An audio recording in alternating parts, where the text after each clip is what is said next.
আমাদের লাইফে রিলেশনের ইম্পর্টেন্স অনেক বেশি, তাই চলুন রিলেশন এটিকেট নিয়ে এবারে জেনে নেই আমাদের এক্সপার্ট টিপস। সম্পর্কে ভুল বোঝাবুঝি এড়িয়ে চলার জন্য কি করণীয়?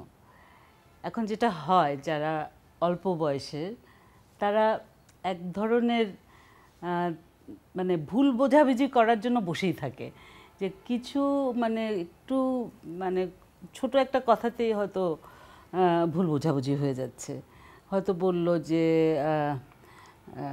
হয়তো প্রতি শুক্রবার একসাথে বাইরে খেতে যাওয়ার কথা, হয়তো তার বয়ফ্রেন্ড বা তার স্বামী ভুলে গেল এটা, যে আমাদের বাইরে খেতে যাওয়ার কথা, তো এটাতেও ভুল বোঝাবুঝি হয়ে যায়।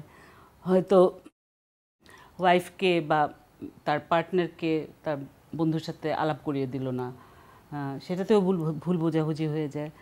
তো এখন কথা হচ্ছে যে কিছুটা ভুল বোঝাবুঝি হবে, সেটাই হচ্ছে সম্পর্কের মিষ্টতা। মানে একটা হয় না যে একটু ঝগড়া না হলে তাহলে তো আর মানে কাছে আসার আনন্দটা ওরকমভাবে থাকে না।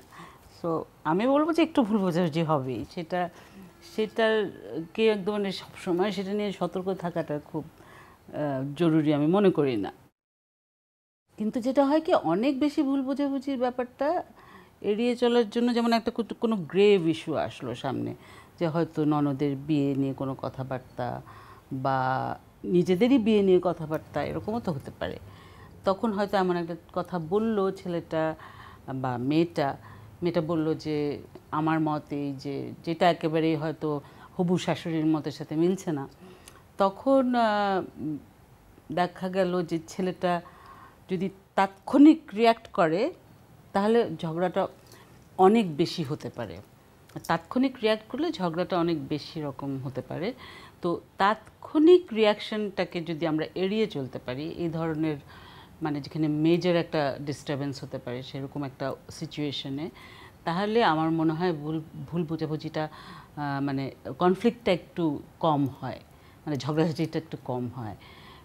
একটু হয়তো কিছুদিন নিয়ে, কিছু ঘন্টা সময় নিয়ে অন্যরকমভাবে বলা, কারণ ওই যে একটা কথা বলে ফেলেছে একজন, কমেন্ট, অন্যজনের রাগ উঠে গেছে, সাথে সাথে ওই রাগ মানে সেই রাগান্বিত অবস্থায় সে একটা কিছু বলতে চাচ্ছে, তাহলে একটা ঝগড়া লেগে যাওয়ার সম্ভাবনা থাকে।